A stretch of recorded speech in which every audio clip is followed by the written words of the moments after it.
Akka mooltan kun oduu Afrikaa daqiiqa tokkooti. Gaanaa magaalaa Akraa naannoo harka qalleeyyiin itti baay'atanitti ibiddi ka'e namoota dhibbaan lakkaawwaman mana malee hambiseera. Lammiiwwan Ameerikaa vaayirasii koronaatiin du'an keessaa harki guddaan warra hidda dhalata Afrikaa qaban ta'uu qorannoowwan amma bahaa jiran and we're doing everything in our power to address this challenge. It's a tremendous challenge.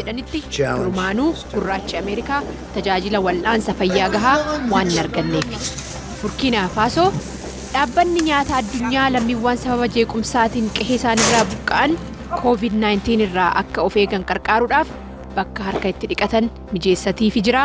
Dhumarrattis Ruwaandaa lammiiwwan Ruwaandaa yaadannoo waggaa 26ffaa hogga sanyii Tutsii bara 1994 ta'e hambaranaa manumatti yaadatanii akka oolan mootummaan gaafateera. Kunis tamsa'ina vaayirasii koronaa ittisuufi jedhameera. Anarraa kanumaa ani Tiksiti Gammeetii nagahan.